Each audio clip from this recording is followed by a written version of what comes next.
बायकांना मंगळागौर खेळता येत नाही. नमस्कार, मी सोनाली सुरेश नाडकर, म्हणजेच तुमच्या सगळ्यांची लाडकी सोना.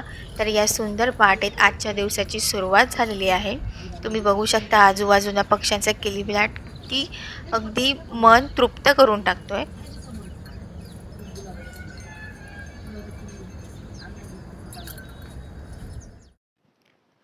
आता नाश्ता झाल्यानंतर आम्ही आमच्या कामासाठी निघणार आहोत. तर आज आहे दुपारच्या जेवणामध्ये ठेचा, नागपुरी ठेचा आहे, खूप तिखट आहे. त्याच्यानंतर ही आहे कढी, ही पालक रसा, चपाती आणि भात. काम करून बिचारी खूप थकली आहे, बघा कशी पेंगते.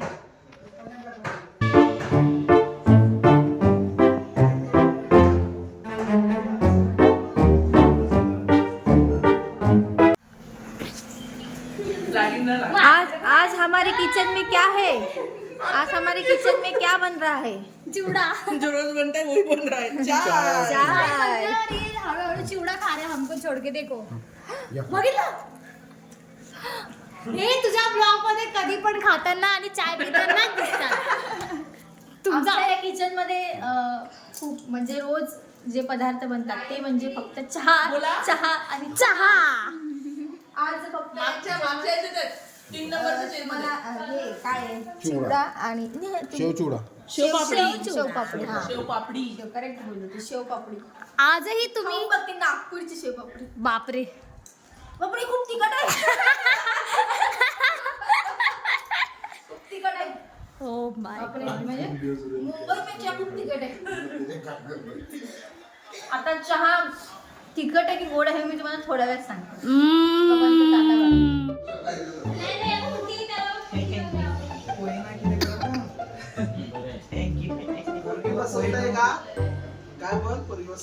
पसंत आहे का पोरगी? हा माझा पोरगा, हा माझा बायको. ए त्याला दे, आता मी आकाशला नाव सांगेन. अरे नको ये. अरे चहा. नाही तू पीच. काय धमकी बघ, आकाशला नाव एवढं खौफ. थांबा. मोजून 10 मिनिटाचीच आहे. या मंगळागौरीचं स्पेशल का दाखवते तुम्हाला, कारण खूप जणांनी जे आपले परंपरा आहेत मंगळागौरीच्या जे खेळ आहेत ते सादर केले, पण आम्ही अशी मंगळागौर सादर केली की ज्या बायकांना मंगळागौर खेळता येत नाही. म्हणजे उदाहरणार्थ माझ्यासारखी केस नसलेली बाई असेल, वांजोटी बाई असेल, तिला मंगळागौरी घेत नाही, किंवा कामगार असेल किंवा विधवा बाई असेल, अशा बायकांना घेत नाही. तर अशा बायकांना घेऊन आम्ही ती थीम मांडली. तर ही थीम आम्ही दाखवते. आणि आम्ही फायनलला गेल्यामुळे मिलिंद पटेलांनी आम्हाला थीम दिली होती की ऑपरेशन सिंधू. तर ती आम्ही दुसऱ्या दिवशी, म्हणजे आज आमची प्राथमिक झाली, दुसऱ्या दिवशी फायनल होती. तर ती एका दिवसात आम्ही रात्री नाईट करून ती थीम आम्ही बसवली. तर हा आम्ही परफॉर्मन्स केला, तो तुम्ही सगळ्यांनी बघा. वा वा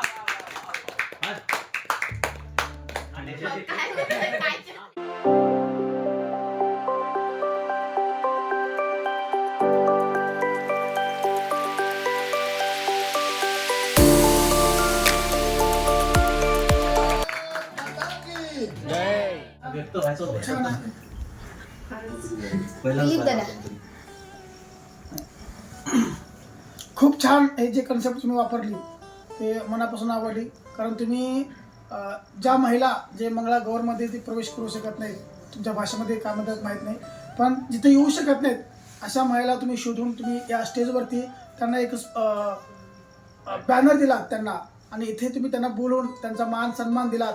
ते खूप चांगली गोष्ट आहे, अभिमानाची गोष्ट आहे. आणि हे जे संकल्पना ज्यांनी कुणी आणलेली आहे त्यांच्यासाठी मी त्यांना शुभेच्छा देईन आणि त्यांचा मी आभार व्यक्त करेन. आणि अशाच संकल्पना पुन्हा तुम्ही घेऊन याव्यात अशी अपेक्षा ठेवेन.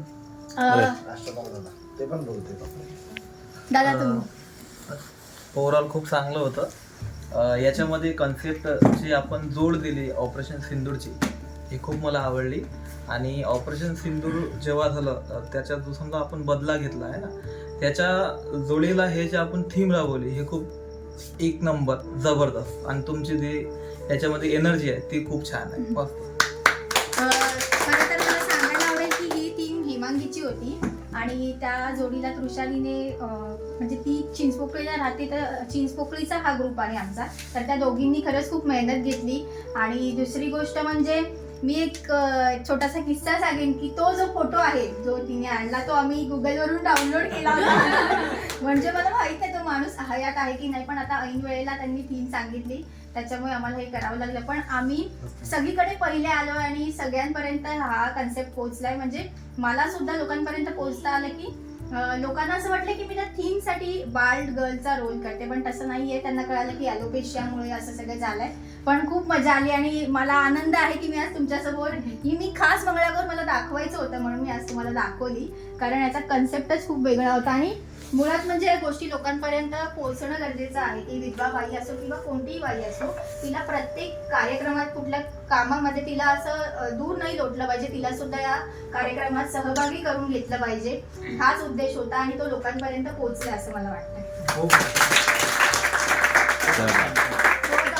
तुम्हाला मंगळागौर दाखवली त्यामुळे चांगलं झालं दाखवलेच ते, कारण आम्ही ते बघू शकलो नसतो. आमच्या लक्षात पण कदाचित मला असं वाटतं तुम्हाला वाटलं असेल मंगळागौर मध्ये साधे तेच हा. तेच प्रकार आणि तेच असणार, त्याच्यामुळे तुम्हाला बोर वाटला असेल. पण माझा हेतू हाच होता तुम्हाला दाखवण्याचा की हा कन्सेप्ट तुमच्यापर्यंत पोहोचावा, ही माहिती पोहोचावी. आम्ही तर पहिल्यांदाच पाहिली मंगळागौर काय असते. ही कन्सेप्ट आम्हाला माहितच नव्हती आणि तुम्ही मांडू राहिले म्हणजे आम्हाला असं वाटलं की तुम्ही कुठला तरी एखादा प्रोग्राम घेतलेला आहे, कार्यक्रम केलेला आहे आणि तेच आम्हाला बघायचं आहे. पण तुम्ही हे जे मांडलं आहे ना, आता इथल्या बऱ्याचशा लोकांना हे माहीतच नाही की नेमकं मंगळागौर आहे का. आणि त्याच्यानंतर तुम्ही जे इथं काम करू राहिले आहे ना, मग इथल्या लोकांमध्ये एक ऊर्जा अशी निर्माण झाली की बा आपण काहीतरी अशा पद्धतीनं आहे ना करायला पाहिजे. जेव्हा आम्ही काहीतरी प्रोग्राम घेत असतो आम्ही पण असं ट्राय करू. बरोबर. आणि मी सांगेन सर्वांना सांगितलं बसलेल्या, म्हणजे लहान बहिणी आहेत, मोठे भाऊ आहेत, त्या ठिकाणी काही लहानपण भाऊ आहेत. तर सोनाली नाडकरचं एक यूट्यूब चॅनल आहे. तिने बरेच त्या चॅनलमध्ये ना तिचे स्वतःचे व्हिडिओज खूप वेगवेगळ्या पद्धतीने तिने मांडण्याचा प्रयत्न केला. खूप छान आहेत. तर मला असं वाटतं की आपण त्या यूट्यूब चॅनलला भेट द्यावी, सबस्क्राईब करावं, लाईक करावं, जेणेकरून तिला एक आनंद मिळेल आणि उत्साह मिळेल की पुढे अजून तिला व्हिडिओ करण्यासाठी एक प्रोत्साहन मिळेल. एवढीच मी अपेक्षा ठेवेल. आम्ही आताच करून घेतो. आणि दुसरी गोष्ट म्हणजे या ज्या महिला आहेत त्या जॉब करून घरातली कामं करून आणि रात्री नाईट रिहर्सलला थांबायच्या, पुन्हा सकाळी कामं करून जॉबला जायचे. त्याच्यामुळे त्यांची खूप मेहनत होती. आम्ही तरी या फील्डमध्ये असल्यामुळे काही कामं ॲडजस्ट करायचो, पण त्यांना स्पर्धेला जाताना सुद्धा खूप प्रॉब्लेम्स आले. तर त्या सगळ्या महिलांना पण मी खरंच थँक्यू म्हणेन. आणि मी सगळ्यांना म्हणजे पुरुषांनाही हेच सांगेन की आपल्या ज्या बायका आहेत, बहिणी आहेत किंवा आई, त्यांना खरंच सपोर्ट करत राहा, कारण त्यांच्या आत सुद्धा काही असतं दडलेलं. निदान त्या निमित्ताने म्हणजे मंगळागौरीच्या निमित्ताने सुद्धा त्यांना मोकळं व्यक्त होता येतं.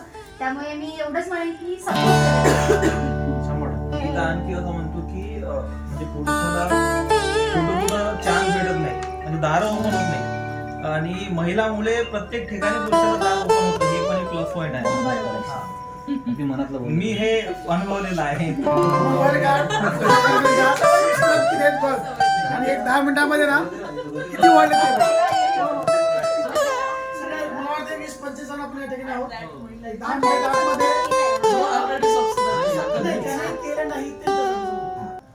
ज्यांनी केलं नाही त्यांच्यासाठी आहे, त्यांनी करा. तुम्हाला मिळेल नंतरला तिचे नवीन जसे व्हिडिओ येतील ना, तुम्हाला ते रिंग वाजेल. ऍक्च्युली मी असं म्हणजे जबरदस्ती करण्यामागचं कारण माझं युट्यूबचं हे आहे की मला जो ॲलोपेशिया आहे म्हणजे चाई आपण त्याला नॉर्मल भाषेत म्हणतो, तर ती चाई मला 5व्या वर्षी झाली होती. मी 5 वर्षाची लहान असताना, आणि तेव्हा मला माहित नव्हतं की हा काय प्रकार. त्याच्यावर आम्ही 10-12 वर्ष औषधं केली पण मला काही केस आलेच नाही. त्याच्यानंतर विविंग जो ऑप्शन असतो तो पण आम्ही बघितला करून, माझ्याकडे तो लास्ट ऑप्शन होता, पण तेव्हाही काही झालं नाही. मग मी ठरवलं की आता गोळ्या औषधं सगळं टाकून द्यायचं. आणि मी अशी बारीक होती, दिलीपला पण माहिती, मी अशी एकदम काठी ऋतुजा आहे तिच्यासारखी दिसायची मी. तर आता माझी तब्येत झाली कारण सगळे औषधं वगैरे सोडले, माझ्या तब्येतीवर पण चांगला परिणाम झाला. आणि मुळात औषधं खायची तेव्हा मला पथ्य असायची की डाळ भात आणि पालेभाज्या एवढंच खायचं, मच्छी मटण नाही खायचं, या सगळे पथ्य पाळावे लागायचे. लोकांपर्यंत पोहोचण्याचा हेतू हाच आहे की अशा ज्या मुली आहेत त्या खूप घाबरत आहेत की आम्ही बाहेर कसं पडू किंवा वीग लावल्यानंतर तो वाऱ्याने उडेल, तर वीग लावायला सुद्धा घाबरत आहेत. तर माझं त्यांच्यापर्यंत पोहोचणं, आता ते दादा आहेत आपले, ते काय नाव मगाशी रोहित दादा, ते म्हणाले की माझ्याकडे अशा 2 मुली आहेत की ज्यांना असा प्रॉब्लेम आहे. तर मग हाच हेतू आहे की यूट्यूबपर्यंत त्यांच्यापर्यंत पोहोचण्याचा. आणि मला मुलींचे मेसेजेस पण येतात की ताई आपण काय करू शकतो, किंवा काही वेगवेगळ्यांचा नंबर आहे का, की वेगवेगळ्या पद्धतीत कसे वेग घेऊ शकतात, असं मी लोकांना सांगण्याचा प्रयत्न करते. बस बाकी काय नाही. आणि बाकी हे छोटे असे मजेशीर व्हिडिओ असतात, पण मेन मोटिव्ह तोच आहे. तुम्हाला सांगतो, सोना माझ्यासोबत जवळजवळ एक 10 ते 15 वर्ष झाली माझ्यासोबत काम करते. ती सुरुवातीला ना ती लाजायची सुरुवातीला, आणि आम्हाला माहीत पण नव्हतं की केस वगैरे नाही येत म्हणून. पण नंतर हळूहळू आम्हाला कळलं. पण ती लाजायची तेव्हा, म्हणजे कसं काय. पण जेव्हा तिने स्वतःला हे डेव्हलप केलं की आता मी काहीतरी सक्षम होऊ शकते, आणि एक मॅसेज ज्यांना केस नाही आहेत किंवा टक्कल पडलेला आहेत किंवा अजून काही वेगवेगळे काही आजार आहेत, तर तिने जे ठरवलं की आपण यूट्यूबच्या माध्यमातून आपण त्यांच्यापर्यंत पोहोचू शकते, त्यांना प्रोत्साहन देऊ शकते, ते काम तिने केलं. स्वतःबरोबर ज्यांना केस नाहीत त्यांनाही प्रोत्साहन देण्याचं काम सोनालीने केले. सोना, त्याबद्दल तुझं मी अभिनंदन करतो. असलेल्या म्हणजे महिला असतील, मुली असतील, त्या हिचे यूट्यूब बघून नक्कीच त्यांना हो, आणि याचं खरंच म्हणजे रिझल्ट मिळतोय. माझी लोकमतने आता इंटरव्ह्यू घेतला आणि घडलं बिघडल्याने घेतलं. परत अजून दोघांनी विचारले, ते थोडं सिक्रेट आहे, पण मला असं वाटतं की मी हे जे काम करते ते पोहोचतंय लोकांपर्यंत. बस एवढंच आहे. बाकी खरंच अशा असतील मुली तर माझ्यापर्यंत नक्की पोहोचवा, म्हणजे मी काही बोलून काउन्सिलिंग करून त्यांचं मन वळवू शकेन. बस स्टँडिंग क्लास देतो तुला.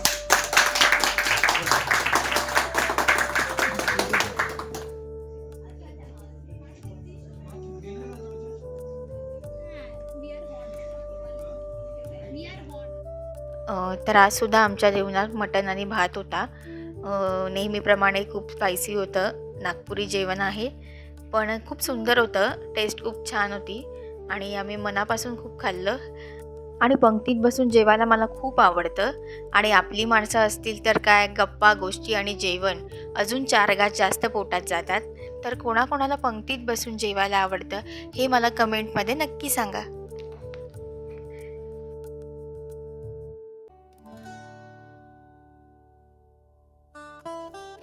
तर तुम्हाला आजचा एपिसोड कसा वाटला हे मला नक्की कळवा.